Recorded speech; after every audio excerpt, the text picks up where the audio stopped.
Hi, my name is Breanna Hetland. I'm an assistant professor at the University of Nebraska Medical Center and a critical care nurse scientist at Nebraska Medicine. In the ICU, considerably more research has examined families as recipients of care, and not nearly as much focus has been placed on families as active participants in care. But we know that effective family engagement is a key component to providing high-quality care for critically ill patients. There's a growing movement towards increasing family participation during critical illness. Families are not simply bystanders. They should be treated as active participants in their loved one's care.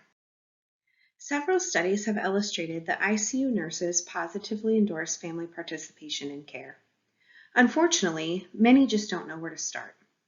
Moreover, there are issues that make family engagement difficult, such as staffing, physical space, resources for families, unit culture, and a lack of policies and procedures to guide safe and effective family engagement and care. While the research is continuing to evolve, I have a few suggestions for clinicians to keep in mind as they consider including families in patient care. First, it's important to assess caregiver readiness to participate and their overall well-being.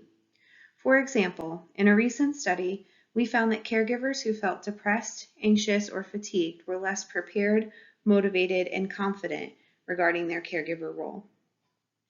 Ask them directly about their desires to participate.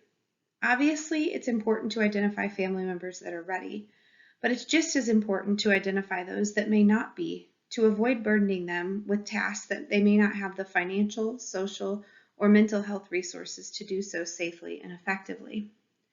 Third, invite them in. We surveyed caregivers in the ICU and found that most of them wanted to be involved in care.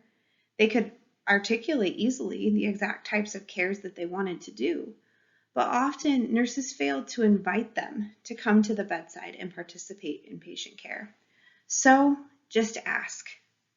Make sure that you are also checking in frequently with the patient, especially as they are becoming more conscious and communicative. Are they comfortable with family being there and helping? Are all family members welcome or just a few? Are there things that they only want the nurse to do? And last, if possible, develop a participation plan that outlines which family members are participating, in what, and how often. Try to document the family plan so that other clinicians can refer to it.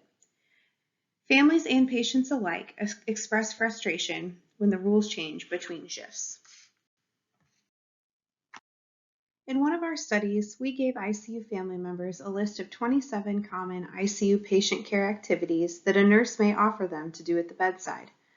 More than half of our sample expressed a desire to participate in low-risk holistic care activities, such as providing the patient with music, reading to the patient, applying essential oils, and doing artwork together.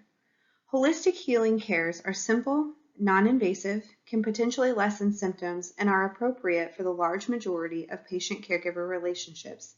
And they can address physical, emotional, and psychological symptoms in both the patient and the caregiver.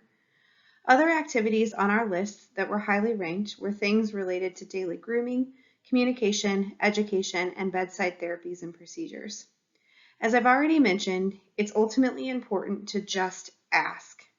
Be flexible and creative with your approach to family involvement. Some families will need a lot of guidance and encouragement.